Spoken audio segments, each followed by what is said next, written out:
Do Jornal Público, este é o podcast Mais Lento do que a Luz. Bem-vindos a Mais Lento do que a Luz, o podcast de David Marçal e Carlos Filhais no Público e na TSF. O nosso convidado de hoje é David Aragão, cientista sénior na linha de luz I04 do Diamond Large Light Source, no Reino Unido, dedicada à determinação da estrutura tridimensional de proteínas por cristalografia de raio-x. Ele nasceu em Lisboa, licenciou-se em Química Aplicada na Faculdade de Ciências e Tecnologia da Universidade de Nova e fez o doutoramento em Bioquímica sobre metaloproteínas na mesma universidade e no European Synchrotron Radiation Facility em Grenoble, França. Seguiu-se depois um pós-doutoramento na Irlanda, com uma bolsa Marie Curie, onde se especializou em técnicas de cristalização de proteínas de membrana, uma área particularmente difícil, já que estas proteínas se inserem na parede das células e resistem a ser cristalizadas pelos métodos habituais.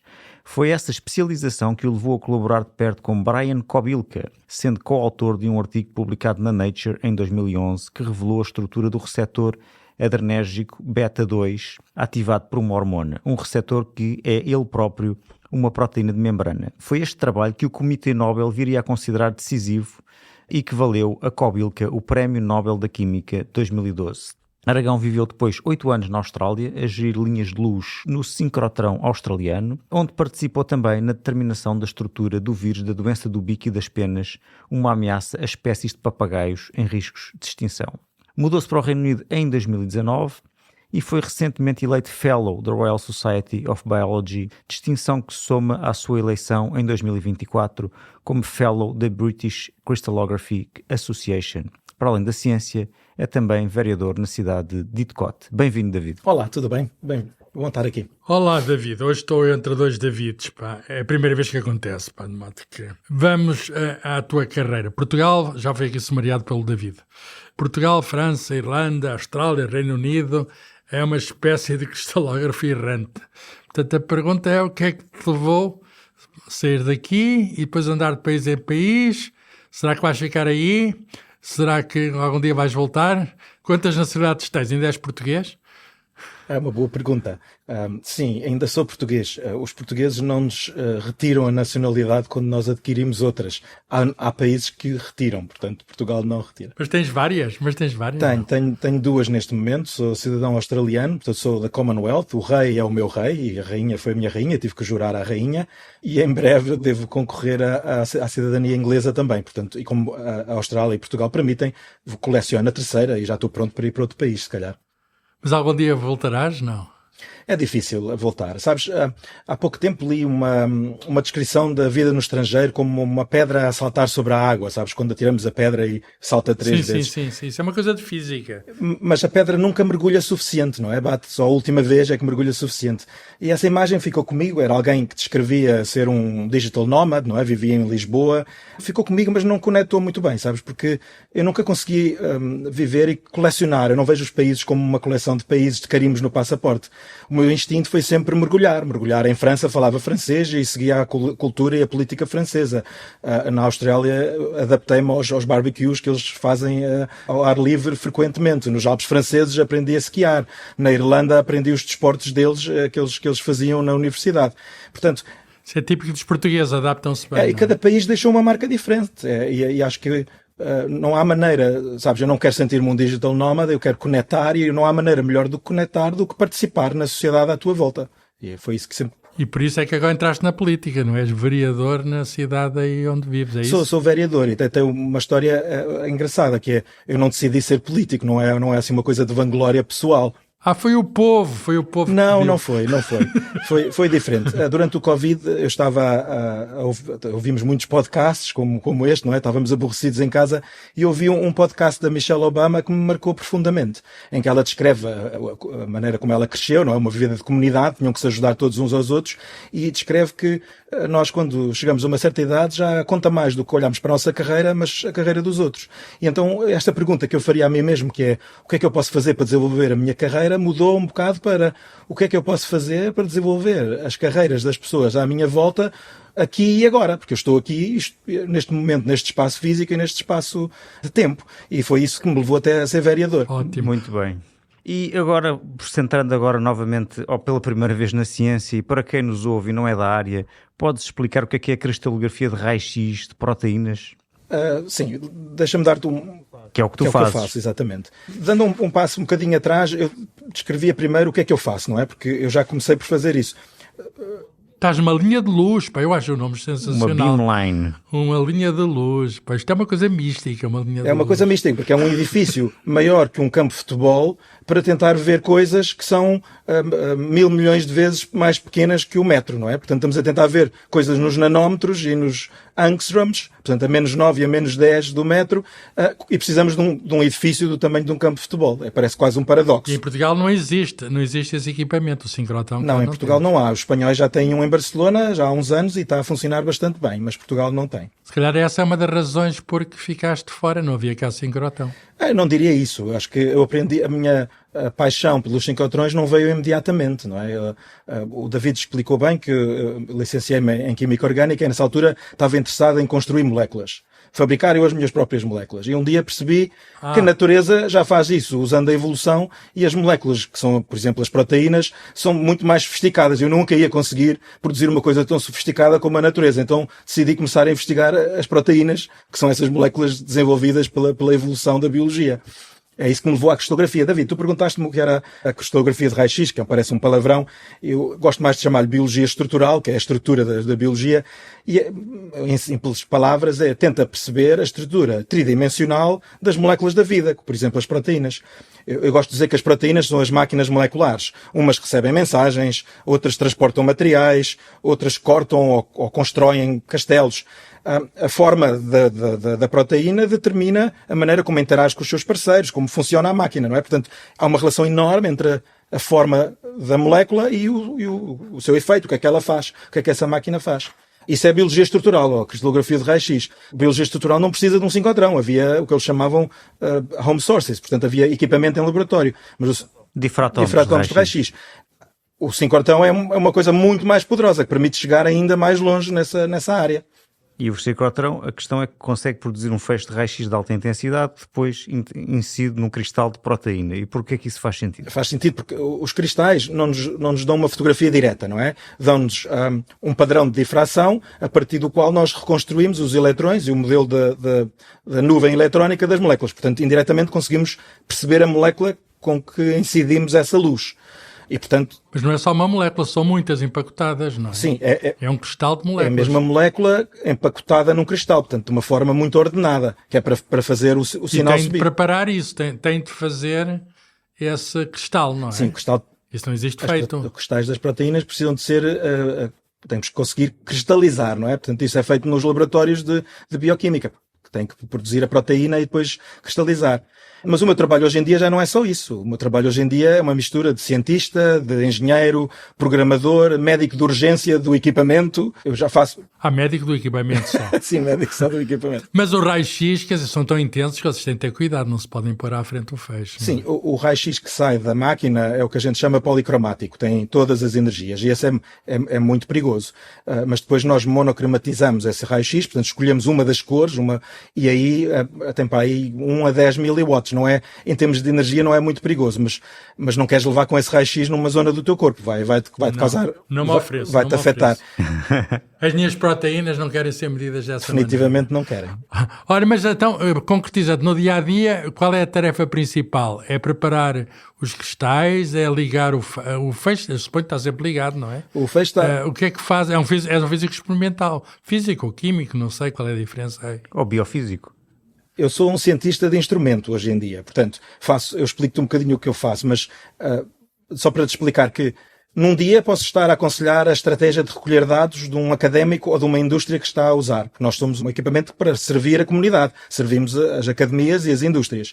Mas no outro dia posso estar a diagnosticar um problema com o robô, no outro posso estar a resolver um problema informático, ou posso estar a programar... Porque os cristais são colocados à frente do feixe de raio-x por um robô. Por um robô, sim. Temos mais robôs, mas há um robô bastante rápido, que consegue mexer-se num segundo, fazer 360 graus, e se acertasse na tua cabeça... morrias, portanto, podes morrer não é do raio-x, podias morrer de levar com um robô na cabeça. É o robô. Mas Isso é um equipamento perigoso. Sim, mas está dentro de uma sala rodeado de chumbo e a gente só pode pôr energia no robô e pôr raio-x lá dentro depois de fazer o que a gente diz, a procura da sala, em que tens que ir carregando em botões à volta de toda a sala e verificas que não há ninguém lá dentro. Nenhum gato, nenhum cão, claro. Então, já tiveste em vários sincrotões. Esse aí é especial, quer dizer, qual foi o maior onde tiveste? Este é um dos maiores. Onde eu fiz o doutoramento era provavelmente do mesmo tamanho. Em Grenoble. Em Grenoble era talvez provavelmente do Esse mesmo é europeu, tamanho. não é? Esse é europeu. Sim, o de Grenoble é financiado por um conjunto de países, da mesma maneira que o CERN, Incluindo Portugal é membro desde o ano 2000, sim. E esse é internacional e é financiado por toda a gente. Mas depois os franceses têm outro em Paris, que se chama Soleil, e os ingleses têm este Diamond Light Source. É só por uma questão de perspectiva, há para aí uns 20, 25 sincrotrões só no hemisfério norte e existem 2 no hemisfério sul. Portanto, há quase 30 máquinas destas pelo mundo fora. Olha, dá lá uma boa razão para Portugal ter um sincrotão. Achas que precisamos disso? Não sei, o sincrotrão, onde eu trabalho, tem 33 linhas de luz. Portanto, são 33 laboratórios diferentes que trabalham em coisas muito diferentes. Eu trabalho na área mais da biologia e das ciências da vida, mas há alguns que estão nas ciências dos materiais, outros estão a fazer imagem de quadros pintados por um pintor de há 300 anos atrás. E eles conseguem, com a imagem, encontrar os materiais metálicos da tinta e conseguem descobrir coisas sobre os quadros. Portanto, para Portugal ter um sincrotrão com 33 laboratórios diferentes, precisas ter a comunidade científica que justifique isso. Se calhar não temos o tamanho, é isso, é uma questão de Certo. escala, não temos o número de cientistas, é melhor usar o equipamento internacional. Acho que por isso é que se construiu o de Grenoble. europeu, não é? Por exemplo, Portugal pertence como membro sozinho, mas houve países da Europa, dos países de leste, que acharam que eles sozinhos não conseguiam financiar o mínimo para ser membros do sincrotrão em Grenoble e juntaram-se em grupos de 2 e 3 países e conseguiram juntar-se. Eu acho que Portugal beneficia dessas colaborações dos países mais pequenos. Portanto, Portugal, quando tem necessidades na área, vai diretamente a Grenoble e pede a linha de feixe, não é? É um cientista português que trabalha na área e precisa da estrutura das proteínas. Certo. Os sincrotrões normalmente funcionam todos da mesma maneira e o de Grenoble não é diferente. São gratuitos ou no ponto de entrada. O que é que isso significa? Os cientistas têm que concorrer com o seu projeto, é avaliado por pares e se o projeto estiver no topo, tiver interesse científico, é-lhes dado viagem gratuita e também gratuito o FedEx ou DHL para enviar as suas próprias amostras. Então o cientista português pode ir aí ao Qualquer sítio onde universidade para ir aqui é diferente. Nós temos o Brexit, não é? Mas antes por causa tínhamos muitos utilizadores portugueses, temos muito menos. Neste momento, um cientista para vir português aqui provavelmente tem que pagar a sua própria viagem, mas também tem tempo de fecho gratuito, desde que concorra com os pares e com o seu projeto. Muito bem, e vamos agora falar então de uma outra colaboração anterior. Tu ainda quando estavas em Dublin, na Irlanda, colaboraste perto com o Prémio Nobel Brian Kobilka, pelo Prémio Nobel da Química de 2012, ajudando a revelar a estrutura de um receptor acoplado à proteína G, porque é um tipo de receptor presente na superfície das nossas células que recebe sinais do exterior e transmite esses sinais para dentro da célula, e por isso ele é usado por muitos medicamentos. Queria-te perguntar como é que foi essa colaboração e o que é que sentiste quando soubeste que o trabalho em que participaste tinha pesado tanto na decisão do Comitê Nobel? Um prémio Nobel é um trabalho de uma carreira de décadas e neste caso tu mencionaste o Brian Kobilka, mas foi até atribuído a 2 pessoas, ao Robert Lekowitz. Portanto, que acho que foi orientado pelo mesmo trabalho, foi? Mas tu trabalhaste com o Kobilka. Eu trabalhei só com o Kobilka. E, portanto, eu diria que a minha contribuição é uma gota no oceano de uma carreira de 20 ou 30 anos. De qualquer modo, tenho orgulho de ter conseguido trabalhar nesses projetos e acho que a minha contribuição foi importante naquela altura para desbloquear algumas perguntas que haviam. Mas explica melhor quem é o Kobilka. Ele é irlandês, é isso? Não, o Kobilka é um americano da Universidade de Stanford que nos contactou quando nós estávamos na Irlanda porque precisava de ajuda num dos processos que ele tinha de cristalizar a proteína de membrana que ele tinha. Portanto, não era a falta do sincrotão, porque há lá na América vários, não é? Era a falta, digamos, de know-how, tecnologia. Certo. Eu trabalhava num grupo de lípidos, de biofísica de lípidos, e nós éramos especialistas na biofísica de lípidos. Portanto, ele contactou-nos para ajudar esses lípidos a ajudar a cristalizar essa proteína de membrana. Não explicámos o que era uma proteína de membrana, mas é uma proteína que habita uma região da célula, que é a membrana, que é muito cheia de gorduras, não é? de lípidos e gorduras. E, portanto, é uma proteína que não gosta muito de estar ao pé da água. E, portanto, tentar cristalizá-la pelos métodos tradicionais era mais difícil. É meio aquoso. É meio aquoso, sim. Muito bem. E na Austrália, conta-me histórias da Austrália, os cangurus, essas coisas. Isso foi uma coisa a vir do outro lado do mundo, porque vir a Portugal aí era muito mais difícil, demorava muito. A Austrália, sempre que se fala da Austrália, as pessoas perguntam-me dos 8 anos que lá vivi, quantas vezes é que fui mordido por uma cobra, não é? Não é os cangurus, pergunta pelas cobras. E as aranhas e outros animais perigosos. E zero, não foste mordido? Não fui mordido. Até porque eu estava numa zona da Austrália, que as pessoas não se apercebem que a Austrália é tão grande, que tinha mais ou menos a mesma latitude que Lisboa. É 39 graus sul e de Lisboa é 38 graus norte. Portanto, não há cobras em Lisboa, não é? Mas, por exemplo, Sydney fica à latitude de Casablanca. Eu em Casablanca já há escorpiões e cobras. Portanto, as pessoas às vezes não têm noção que a Austrália é tão grande que ocupa um grande espaço. Mas eu diria que a história do animal que mais me marcou não foram os cangurus, apesar da carne de canguru ser bastante saborosa, faz impressão a algumas pessoas, mas é muito saborosa. Mas não foi o que mais me marcou. A que mais me marcou foi trabalhar no vírus da doença do bico e das penas, que atacava uns papagaios que estavam em vias de extinção. Portanto, desses papagaios australianos. Papagaios que existem na Austrália, que existem noutras regiões do mundo, mas lá estão em vias de extinção devido a uma infecção. Então salvaste os papagaios. Eu não salvei os papagaios, eu contribuí para um processo que neste momento estão a estudar uma vacina. Mas temos que fazer a biologia fundamental para perceber como é que o vírus funciona, não é? Muito bem. Depois foste para o Reino Unido, um pouco antes da pandemia e um pouco antes também do Brexit. Tu fizeste um Brenter e acabaste por manter um acelerador de partículas a funcionar durante os confinamentos, testando milhares de fragmentos químicos numa das enzimas-chave do coronavírus, num consórcio internacional chamado Covid Moonshot, à procura de antivirais. Como é que foi esse período de tentar contribuir para salvar a humanidade? Nesse caso não eram os papagaios, era a humanidade. A partir de um acelerador de partículas, de um sincrotrão. Isso definitivamente não foi o contrato que eu fui contratado. Eu fui contratado em 2019 e mal tive tempo de me habitar à Inglaterra, não é? Porque passado uns meses, no princípio de 2020, já estávamos em confinamento. Foi muito estranho. Isto parecia uma daquelas cidades do ouro nos Estados Unidos em que as pessoas abandonaram quando já não havia ouro. Tinhas um edifício enorme, praticamente vazio, e com nas 33 instrumentos, só para aí 10 é que estavam a funcionar, e portanto só havia tipo 10, 15 pessoas cá por dia, não é? E rodávamos a pessoa que vinha para estar no trabalho, os outros estavam todos em casa em confinamento. Foi bastante estranho, mas por outro lado... Portanto, quando vinhas não encontravas ninguém, não encontravas ninguém, sim, não. Tinhas que ter o que eles chamam um buddy, um amigo em casa, e de hora a hora tinhas que falar pela internet a dizer que estava tudo bem, não é? Porque se desmaiasses ou acontecesse qualquer coisa, a próxima pessoa podia passar daqui uma semana, não é? Portanto, podia não passar por ti. E o feixe sempre a andar, não é? E as partículas... Aquilo são eletrões, não é? Que rodam a alta velocidade e o raio-x vem dos eletrões. Sempre a funcionar. Os eletrões rodam a cerca da velocidade, muito próximo da velocidade da luz, no edifício, e cada vez que eles perdem energia porque estão a virar, não é? São curvados, essa energia não pode desaparecer em lado nenhum e é transformada em luz. Portanto, tangencialmente aos eletrões, à medida que eles vão virando, o biproduto disso é que temos luz a sair na direção das 33 instrumentos que eu falei.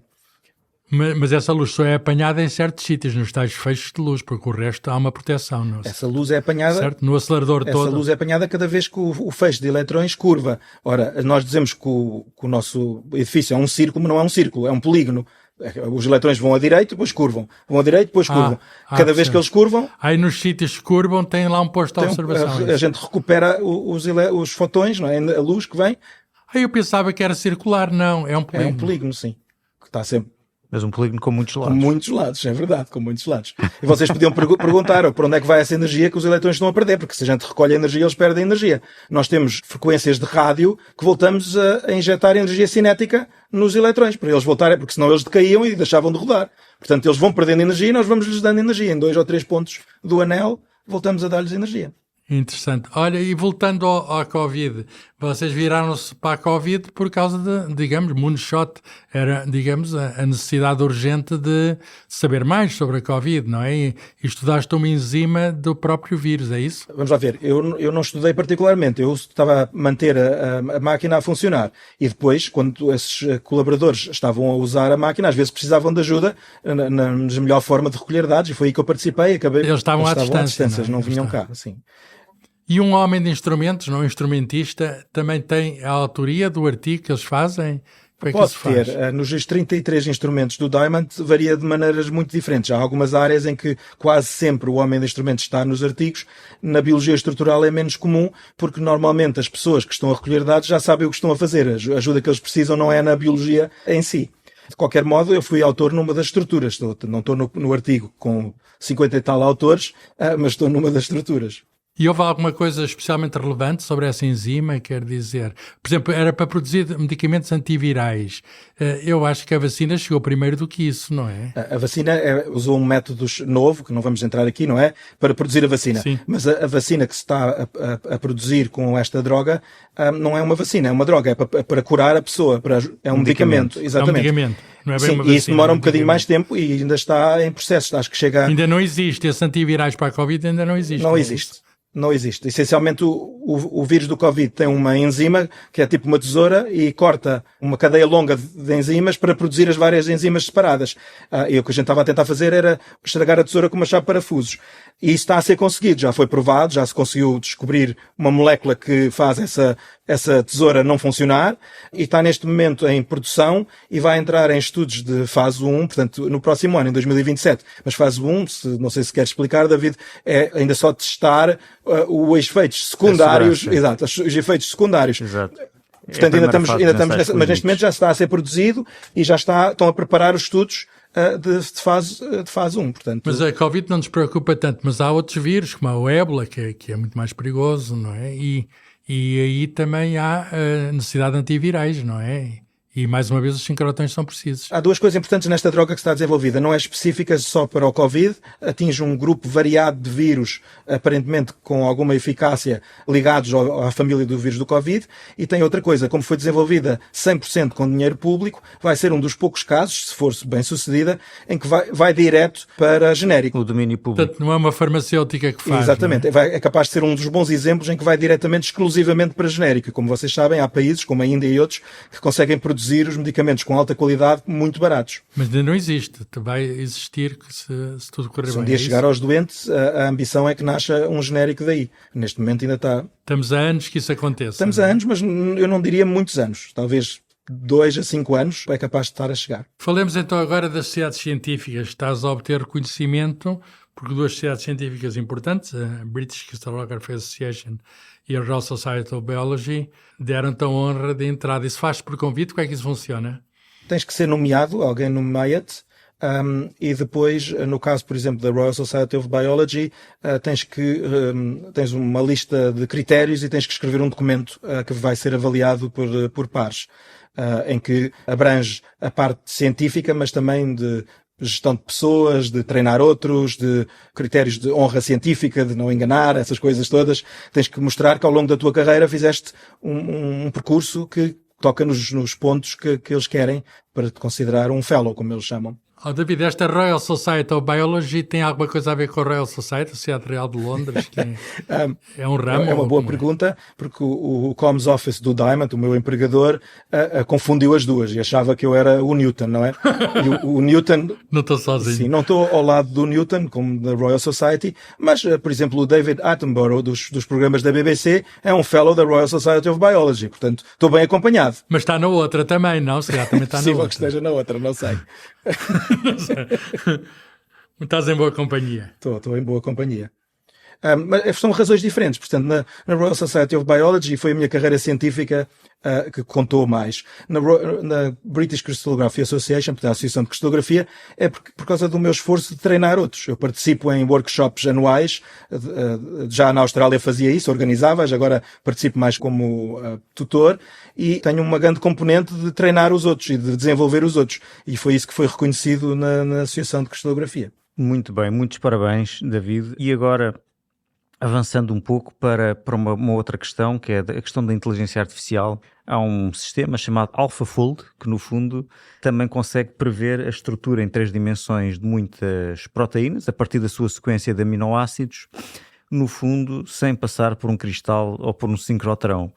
Portanto, a minha pergunta é se isso significa que os cristalógrafos vão ficar desempregados. A resposta é não, mas deixa-me explicar-te um bocadinho porquê. O que é que o AlphaFold fez? Não, mas isso é o mesmo problema que se aplica ao... Vamos explicar, o outro David também trabalha na área, as pessoas chamadas Davids, trabalhou na área, Sim, não trabalha já. Eu também fiz o meu doutoramento em cristalografia de raio-x com o David, mas foi até só 2009. As coisas, não foi para a Austrália, não foi para a Austrália. As coisas agora estão muito diferentes, houve uma enorme evolução. Na altura não havia AlphaFold. Mas que isto são piadas de cristalógrafo. Não, eu não acho que sejam piadas de cristalógrafo. Eu acho que essa pergunta é até pertinente não só para a cristalografia, porque há muita gente agora que pensa que com a inteligência artificial que vai haver toda a gente vai perder o emprego e que não precisamos quase de humanos para fazer nada. E eu acho que isso se aplica no que eu vou responder a seguir, mas aplica-se mais abrangentemente. Só recapitulando, o que é o AlphaFold? O AlphaFold transformou a previsão da estrutura das proteínas. Portanto, agora, usando só a sequência das proteínas, que é uma cadeia construída por 20 aminoácidos, o AlphaFold aprendeu a prever muitas das formas tridimensionais que essas proteínas podem adotar, não é? Mas isso não eliminou a experiência, não é?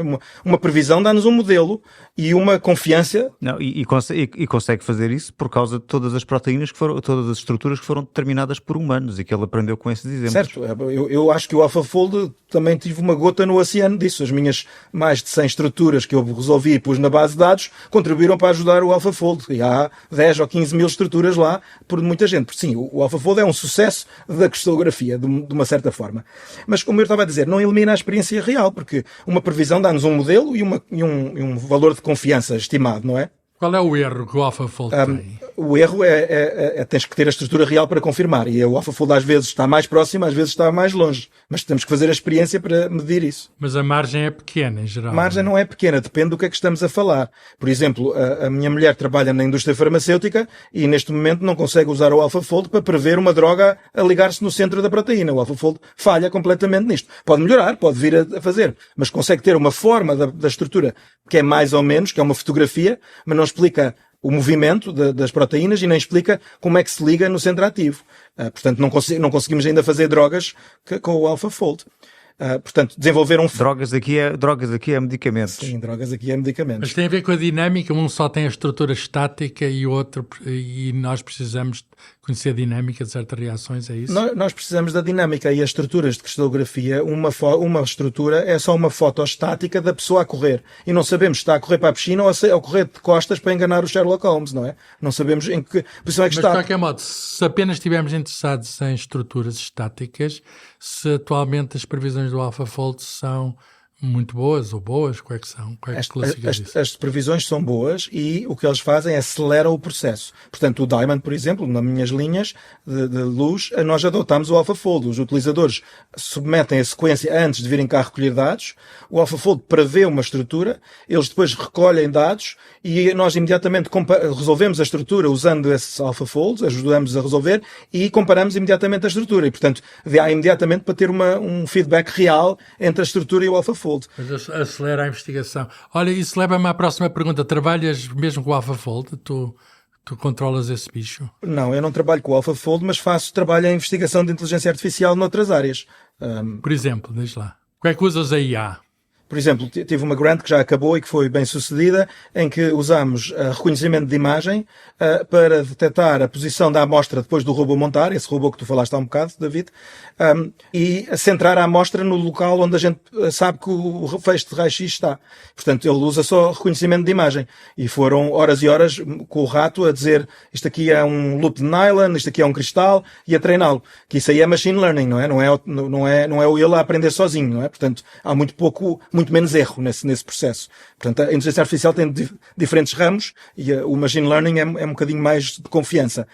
Isso foi uma das áreas. Outra área que estou a trabalhar é detectar quando é que a máquina vai falhar uns minutos antes. Porque nós temos telemetria muito variada, desde motores, a fluxo do feixe, posição do feixe. Temos muita telemetria, mas nenhum humano consegue lidar com essa telemetria toda em tempo real. Eu, quando tenho um problema, consigo ir ler os logs, os ficheiros da máquina e tentar descobrir porque é que falhou. E consigo, muitas vezes, descrever o que é que aconteceu. Mas não consigo prever em avanço, porque é demasiado rápido. Eu tenho um projeto agora em que estou a treinar um modelo de inteligência artificial para me dizer a máquina vai falhar em 3 minutos por esta razão. E então eu posso, se calhar, intervir antes e fazer qualquer coisa. Portanto, isto são coisas que os humanos não conseguem fazer. Antecipar as falhas. Sim, eu chamo-lhe de detectar as degradações silenciosas. Boa. Muito bem. Estamos a acabar, não é? Vamos acabar e vamos voltar também a algo que nós já referimos. Portanto, sabemos que para além da ciência também tens uma atividade política no Reino Unido, como vereador em Didcot. Portanto, como é que chegaste a essa atividade e como é que concilias os dois mundos? Eu já expliquei um bocadinho, não é? O podcast da Michelle Obama trouxe-me esta ideia de como é que eu posso desenvolver as carreiras das pessoas à minha volta, e o passo seguinte a isso foi um colega meu, era governador numa escola. A Inglaterra tem um processo com pessoas da sociedade civil a participar nas escolas públicas para as melhorar, e podes ter qualquer emprego, desde banqueiro a cientista, para participar, e eu concorri, fui governador durante 2 anos e ajudei uma escola a desenvolver-se. Claro que eu contribuí bastante com coisas mais de ciência, mas também com organização, olhar para os dados, fazer decisões baseadas em dados, não em golpes de rins e decisões diferentes. Isso é uma grande diferença para Portugal, não é? A participação das famílias na escola. Não sei se é diferente, porque eu não conheço de hoje em dia muito bem como é que funciona em Portugal. Mas há uma participação, mas não é tão efetiva como estás a descrever. Sim, a escola de governadores somos 6 ou 7 pessoas de áreas muito diferentes, e o que nós fazemos é o cheque da escola. Portanto, nós não temos um poder executivo como governadores, somos estratégicos, e o que acontece é que o corpo executivo da escola tem que nos apresentar relatórios e tem que responder às nossas perguntas. Portanto, nós fazemos perguntas: mas porquê é que vocês compraram iPads com o dinheiro que vocês tinham, em vez de resolver os ar-condicionados, que isto está aqui um calor que não se aguenta? Uma escola pública, portanto, como é que elegem esses governadores? Digamos, é o círculo eleitoral ou é a escola, as pessoas que moram ali, não é? Depende. Há governadores que são eleitos porque são chamados governadores pais. Portanto, na escola de governadores de 6 ou 7 há 1 ou 2 que são eleitos pelos pais, e depois os outros são independentes. São escolhidos pelo poder local mais próximo, que gera a escola, que financia a escola, e tens entrevistas, tive que passar por entrevistas, etc. Tive que fazer o cheque de trabalhar com crianças. E tu foste escolhido pelo poder local, foi isso? Eu fui escolhido pelo poder local, porque eu escolhi de propósito uma escola em que o meu filho não estivesse envolvido, porque eu não queria estar bias, não é? Não queria estar a decisões que afetassem o meu filho, enviesadas. Olha, mas tinhas de pertencer a um partido ou não? Não tinhas que pertencer a um partido. Há organizações não governamentais que tu concorres, eles dão-te treino e depois fazes entrevistas, e depois eu podia escolher. Havia 4 ou 5 escolas que me queriam, porque não há assim tanta gente a perder horas voluntárias sem ganhar dinheiro para fazer isto, e então eu escolhi uma escola que precisa de melhorar, porque as escolas que eram excelentes, que me queriam, eu achei que não ia conseguir contribuir muito. Portanto, escolhi uma escola em que o meu filho não estivesse lá e uma que precisasse de melhorar. Mas agora, vereador é mais do que isso, não é? Esse foi o passo seguinte, não é? Eu já era governador há 2 anos e apercebi-me que a Inglaterra estava muito estragada depois do Brexit. Precisava de muito Acho que ainda está. Trabalho pessoal, mas estava pior, não é? Depois, ali na altura em que o Brexit estava para ser decidido, estava bastante difícil. Ias na rua e às vezes levavas insultos só por falar uma língua diferente. As coisas estão melhores, mas eu achei que tinha que contribuir para a comunidade à minha volta. E conversar com amigos, acabei por me juntar a um dos partidos, porque funciona com partidos. Por acaso Podemos dizer qual é ou não? Podemos dizer, mas há câmaras municipais apartidárias, mas infelizmente a de Didcot não era, portanto tive que me juntar a um partido, que é uma coisa que nunca tinha feito na vida, e foi assim que acabei por participar. O partido, se quiseres ouvir, chama-se Liberal Democrats, que, cuidado com as palavras, porque a palavra liberal não quer dizer assim tão liberal. O liberal significa coisas diferentes em muitos sítios. Os nomes dos partidos enganam muito, não é? Muito bem, olha, chegamos ao fim. David, muito obrigado pela tua disponibilidade. Foi um prazer e até ao próximo, Mais Lento do que a Luz. Para não perder os novos episódios, subscreva este podcast do Público na sua aplicação preferida. Para além deste programa, há mais para descobrir em público.pt.